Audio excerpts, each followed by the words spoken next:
Hola, hola, ¿cómo les va? Hoy acompaño a la doctora en psicología, Gabriela Dueñas. ¿Qué tal? Bien, ¿Cómo muy está, bien. Juan Carlos? La verdad que muy bien.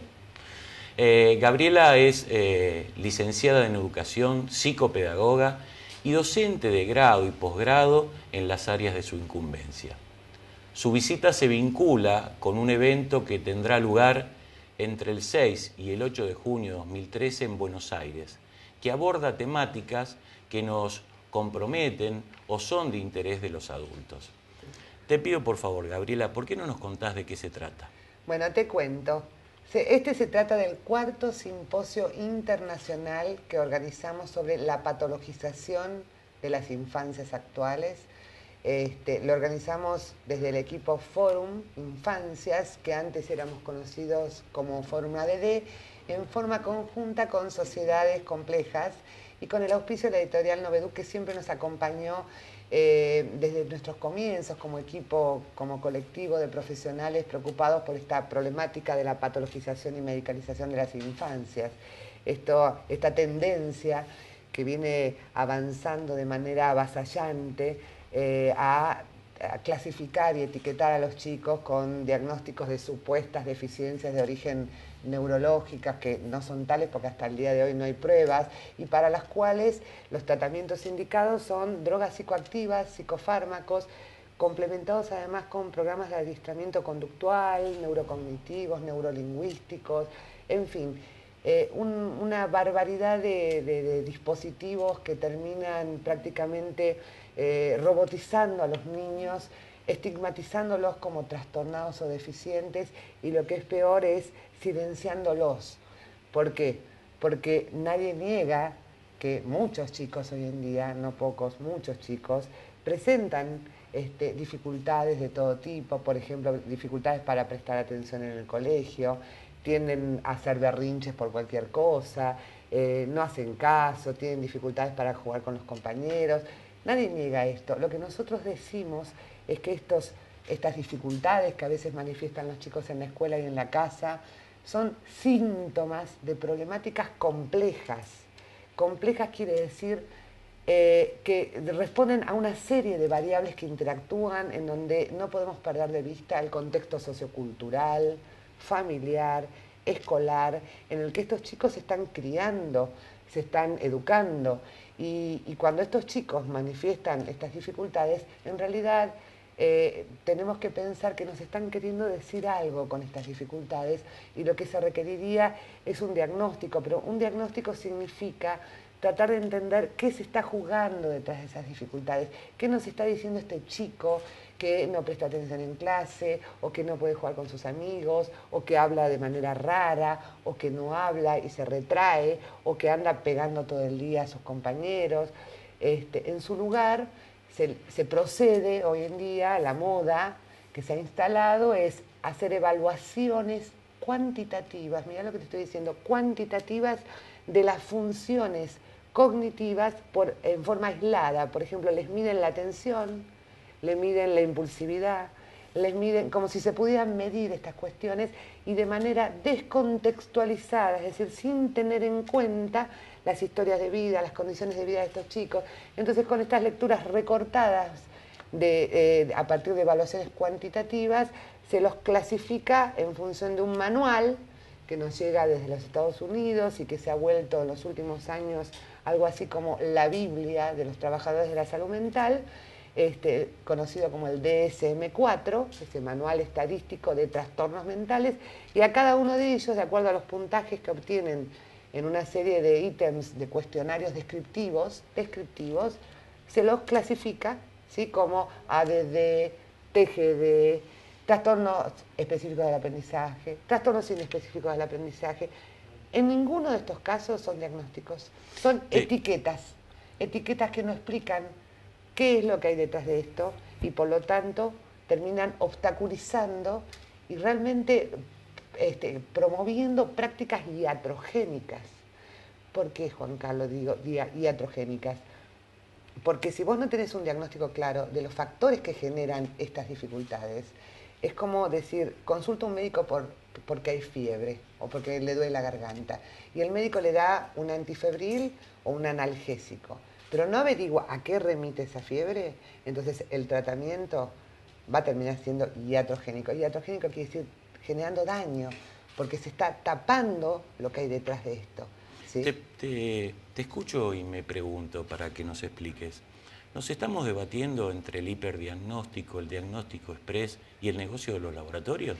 Mira, en realidad esto que estoy describiendo se conoce con el nombre de la patologización y medicalización de la vida, ¿sí? Porque en esto entramos todos. Y ahora, en los últimos años, tienen como sector privilegiado, como blanco de las políticas del mercado de los laboratorios, la población infanto-juvenil. Una vez saturada la población de adultos, de psicofármacos, etc., han bajado a la población infanto-juvenil. Para que te des una idea, cuando yo me iniciaba como psicopedagoga, a nosotros nos decían, antes de darle un psicofármaco a un chico, que se lo tome el adulto. Porque si el adulto está tranquilo, es capaz de contener a un niño. Ahora, si el adulto, al lado del berrinche del chico, hace otro berrinche, entonces, y después lo llevamos al neurólogo para que tape el berrinche, dándole una droga psicoactiva, esto desde muy temprana edad, esto, como vos decís, efectivamente, estas enfermedades, entre comillas, estos trastornos que describe el DSM, estos síndromes de supuestas deficiencias, responden a estrategias del mercado de la industria de los laboratorios medicinales, que no por casualidad es la tercera industria a nivel mundial. Yo quiero, sin embargo, al respecto hacer una aclaración. Nosotros no estamos cuestionando ni a los médicos, ni a la medicina, ni siquiera a los psicofármacos, porque no hay lugar a dudas que la llegada de los psicofármacos le ha mejorado notoriamente la calidad de vida a las personas que padecen sufrimiento psíquico. Lo que nosotros cuestionamos con esto de la medicalización es el abuso que se está haciendo de esto. El abuso en la indicación de drogas psicoactivas para chicos de temprana edad y que para justificarlo se apoyan en diagnósticos que no son tales, son clasificaciones, que además suelen venir acompañados de certificados de discapacidad. ¿Sabes para qué? Para que encima lo pague el Estado, ¿sí? Entonces, chiquitos que, como toda la vida han habido, maleducados, como decía mi abuela, chiquitos que no hacen caso, que se pelean con los compañeros, quizás porque sus padres se están separando, quizás porque padecen de situaciones de violencia familiar, una problemática muy frecuente en estos tiempos, quizás porque la escuela no responde a lo que los chicos de hoy en día están necesitando que las escuelas les ofrezcan. Por todos estos factores, ¿sí?, todo se corta y se reduce a etiquetar al niño. El que padece el problema es el niño, el problema no está en los adultos nos desinvolucramos y le atribuimos al niño un trastorno por una supuesta deficiencia y para eso un remedio que, digamos, de alguna manera, yo le llamo un chaleco de fuerza químico, lo pone dócil, domestica, digamos, para que responda a las expectativas de los adultos, porque los chicos nos están molestando, así como son hoy en día. Gabriela, permíteme que recuerde un libro editado en 2002, cuyo título me parece representativo de una realidad y a la vez doloroso. Chicos en banda. En términos generales, las instituciones, pasando desde la familia al Estado, incluyen a los niños y a los adolescentes o los dejan en banda? Mira, en realidad, como efecto o producto del impacto de las políticas neoliberales sobre la sociedad, el mercado fue ocupando un espacio que redujo al Estado ya acá en nuestra región a partir de los 90, y esto tuvo consecuencias hacia el interior de las instituciones familia-escuela. Cuando hablas del Estado, ¿a quién te referís? Del Estado-Nación. Esta mega institución era la que investía de autoridad y de responsabilidad a la escuela y a la familia para que se ocuparan del cuidado, de la crianza, para que se hagan responsables de los niños y de los adolescentes. Con la llegada de las lógicas neoliberales del mercado, los niños y los adolescentes pasaron a ser el blanco del mercado, porque son los grandes consumidores. Y mientras tanto, produjeron hacia el interior de las familias y de las escuelas una serie de movimientos que dan cuenta de una suerte de simetrización en las relaciones entre niños y adultos, de tal manera que los adultos están como amigos de los chicos, de los niños y de los adolescentes, y los niños entonces, a falta de adultos que se hagan cargo, que se hagan responsables de su crianza y de su educación, están en banda. Como decía Silvia Luchaski, esto es cierto.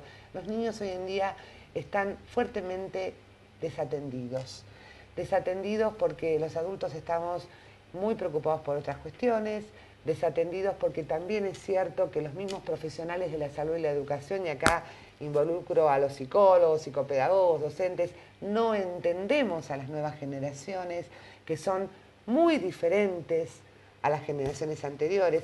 Los niños y adolescentes de hoy en día tienen, por ejemplo, formas de captar la información, de procesarla, de comunicarse, de hablar entre ellos, de jugar, muy diferente a las formas que teníamos nosotros. El tema es que ni los padres ni los maestros en las escuelas entienden estos cambios que han habido, que son tan pero tan fuertes que han llevado a algunos especialistas a hablar de estas nuevas generaciones como nativos digitales, por ejemplo. Entonces ahí nos encontramos con todo un problema que tiene que ver con las escuelas y que refiere a que las escuelas conservan el mismo formato con el que nacieron en el siglo XIX, pero los niños que las habitan o las transitan son chicos modelo siglo XXI. Entonces hay un desacople, un abismo cultural entre lo que ofrece la escuela, lo que espera la escuela de los niños y de sus familias, y los niños que efectivamente llegan a las escuelas con sus familias que son muy diferentes a aquel modelo de familia Ingalls que aún hoy en día conservamos y que pretendemos y esperamos recibir en las escuelas y que la verdad están en vías de extinción. Entonces, este desacople produce que la escuela en este momento esté cumpliendo un papel clave en los procesos de medicalización de las infancias, derivando de manera sistemática y automática a los chicos ante cualquier dificultad a consulta neurológica para que sean medicados, para que puedan responder a las expectativas de los docentes. Los padres, nos sorprende, pero en la mayoría de los casos agradecidos con esto. ¿Sabes por qué? Porque quedan por fuera del problema. El trastorno lo tiene el niño. Los adultos, maestros, escuela, familia, padres desinvolucrados. Y de esto vamos a hablar. Este es el tema fundamental de nuestro simposio para que el que convocamos a profesionales de la salud y de la educación, para que tratemos entre todos de, bueno, no solamente de revisar este problema, nuestras miradas y nuestras prácticas, sino también para que podamos, porque este es el cuarto Pero ahora me encuentro que lo contás. hacemos. Antes de contarme sobre el simposio, quiero preguntarte, dado que mencionaste a padres, docentes y escuela, resulta paradójico que frente a la poca atención que algunos niños y jóvenes reciben, los padres justamente y los docentes incluyan tanto en su temática o aborden en forma sistemática el déficit atencional. Bueno, yo creo que es el ADD, el famoso ADD, la epidemia de chicos con ADD, que fíjate vos qué paradójico. Pero se trata de nuevas patologías. A ver. Quiero decir con esto, el contexto opera sobre los niños y adolescentes según la historia social o según el tipo de sociedad. Sin lugar a dudas, o sea, la subjetividad está entretejida de época, de su contexto y de su historia. Mira, esta epidemia de niños diagnosticados de ADD, para los cuales encima hoy en día se les saca certificado de discapacidad y por lo cual se los medica con una droga psicoactiva, el metilfenidato, que está en el listado 2 de drogas peligrosas del ANMAT, mira lo que te estoy diciendo, junto con la morfina, esta epidemia de niños diagnosticados de ADD no es casual. Yo creo que nosotros lo hemos tomado como el caso testigo, el caso emblemático de este fenómeno que estoy describiendo de la patologización y medicalización de las infancias.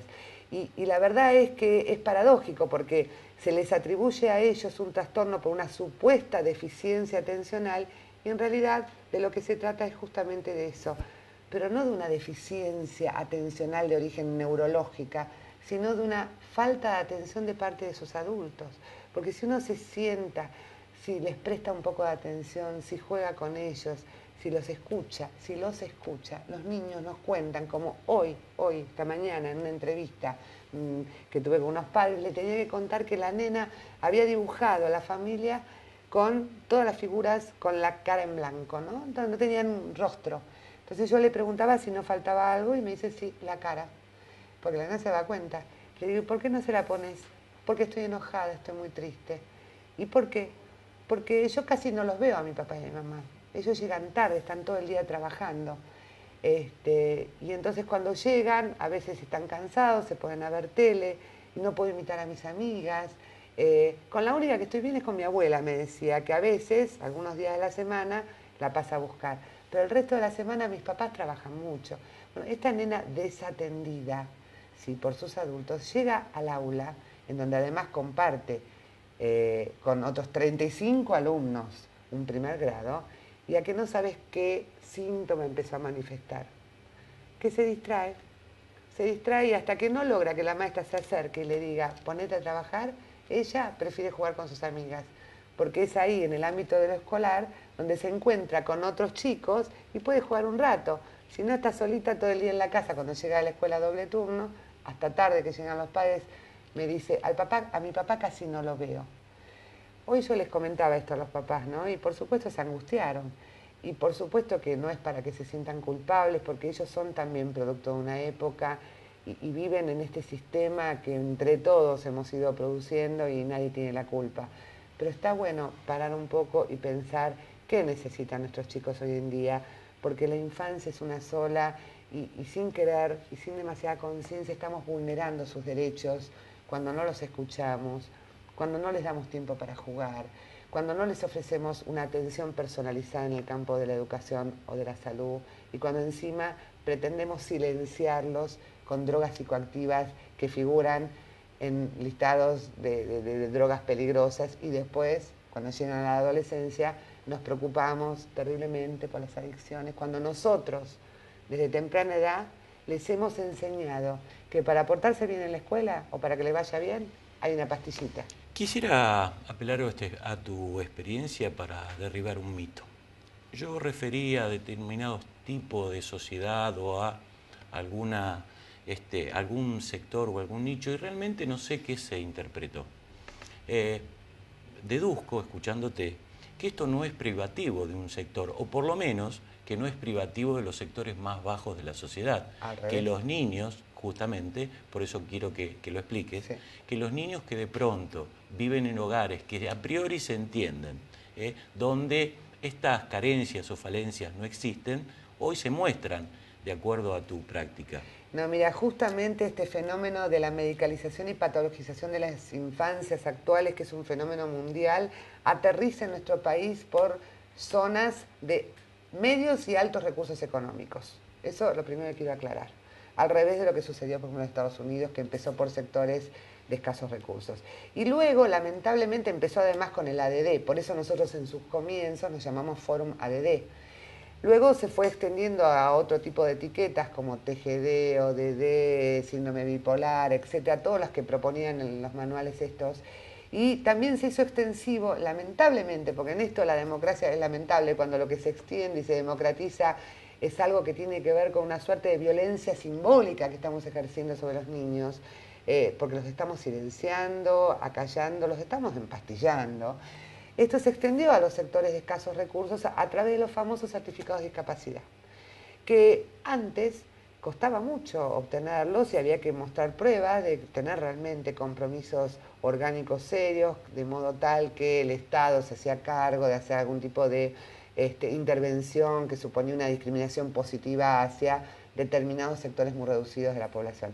En este momento, con un diagnóstico hecho por cualquier neurólogo de ADD, de TGD, de autismo, diagnósticos que se hacen con cuestionarios de 10 preguntas, 15 preguntas, son derivados a hospitales, cada uno se especializa en una de estas etiquetas y salen de una manera llamativa con el certificado en mano, certificado de discapacidad que les permite a las obras sociales y prepagas pasarles el costo de los tratamientos farmacológicos, como todo el resto, el arsenal de tratamientos con el que complementan estas propuestas. Digo arsenal porque en general estos neurólogos trabajan con equipos, mirá lo que te voy a decir, no multidisciplinarios, multitudinarios. Estos niños con estos diagnósticos, además de tomar la pastillita, van los lunes a la fonoaudióloga, los martes a la terapeuta ocupacional, los miércoles a la kinesióloga, los jueves a la psicopedagoga y los lunes a la psicóloga para que los adiestre en habilidades sociales, por ejemplo. Entonces el niño se queda con la agenda absolutamente completa de tratamientos y si después de varios años de esto el niño no termina convencido de que es un enfermo y un discapacitado, la verdad es un milagro. Por eso, lo que estamos haciendo es produciendo enfermos.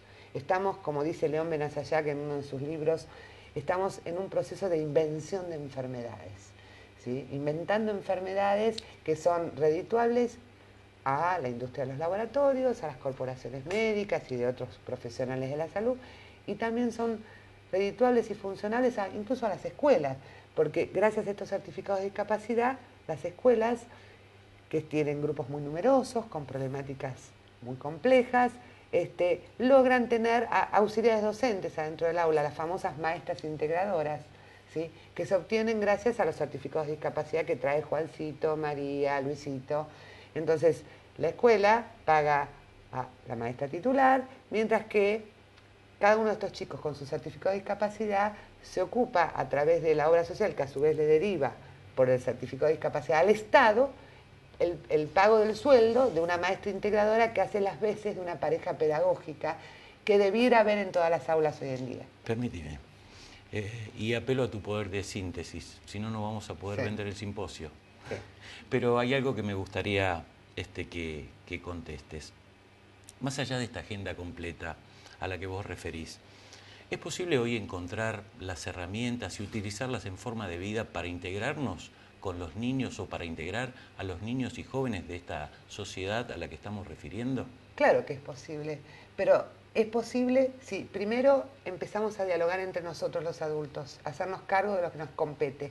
Es posible a partir del diálogo interdisciplinario, a partir del armado de redes entre profesionales preocupados por la infancia y que se ocupan de la infancia y de distintos sectores, ¿no es cierto? O sea, trabajar en red, porque la verdad que hacerle frente o tratar de hacerle resistencia a estas políticas que vienen dirigidas del mercado de los laboratorios no es fácil y hacerlo a solas realmente va derecho al fracaso. Por eso, justamente en nuestro simposio, en este cuarto simposio hemos generado dos espacios que de manera particular me parecen especialmente valiosos. El primero de ellos es el espacio federal. Es un espacio donde hemos convocado y ya han confirmado su asistencia profesionales del campo de la salud, de la educación, preocupados por este problema, que vienen de las distintas provincias y ciudades del país a poner en común cómo ven esta situación en sus respectivas lugares de orígenes, que realmente es gravísimo porque nosotros estamos recorriendo el país y traemos realidades que realmente nos preocupan muchísimo. Hay ciudades que están en manos de un solo neurólogo que medicaliza a toda la población infantil con la misma droga, por ejemplo. Hemos convocado este espacio federal que va a tener lugar durante el simposio. Para ir cerrando, eso te y el iba a otro pedir. espacio es el espacio latinoamericano. Porque ¿sabés qué, Juan Carlos? Hemos empezado a hacer redes con Brasil, con Uruguay, con Chile, que también han formado sus propios equipos de lucha contra la medicalización de la vida y de la educación, como el equipo de Brasil, ¿sí? Que va a estar presente en la mesa de apertura junto a Beatriz Janín, que es quien coordina el equipo Fórum Infancias. Va a venir gente del Fórum Brasil, Cida Moisés, que es una maravilla escucharla. Y como cierre de todo esto, nada menos que la abuela, con Estela de Carlotto, porque ella tiene una larga trayectoria en la lucha por los derechos de la infancia y esta problemática vulnera de manera particular los derechos de la infancia. Para cerrar, contanos cuándo y dónde se hace. Bueno, esto se hace en Capital Federal, en Palermo, en un lugar que se llama Palais Rouge, y se tienen que el 6, 7 y 8 de junio de este año, o sea, ya falta muy poquito, y para contactarse con nosotros y para poderse inscribir hay que dirigirse a Sociedades Complejas a través de esta dirección que figura acá, www.foruminfancias@sociedadescomplejas.org.ar. Bueno, eso si después leen bien, ustedes van a poder aclarar bien cuál es la dirección exacta. Pero la verdad es que los esperamos a profesionales de la salud, profesionales de la educación, a los maestros, porque son ellos los que están en contacto directo con los chicos, médicos pediatras, neurólogos, la verdad, fonoaudiólogos, todos aquellos que estén preocupados por esta impresionante invasión de diagnósticos de supuestos trastornos neurológicos que estarían padeciendo nuestros niños, como si el agua viniera intoxicada en estos últimos tiempos. Gaby, gracias. ¿Estuviste cómoda? Sí, muy cómoda, y les agradezco muchísimo que se preocupen por este problema, porque la verdad que es muy serio. Porque las nuevas generaciones, lo que vamos a dejar son chicos que están siendo empastillados. Y entonces, mira qué contradictorio. Por un lado nos preocupamos de las adicciones y por otro lado los empastillamos. Así que yo les agradezco muchísimo a ustedes en nombre del equipo Forum Infancias, que dirige, como te decía, Beatriz Yanin. Al contrario. A vos también, gracias por acompañarme. Te espero la próxima semana. Buena vida para todos.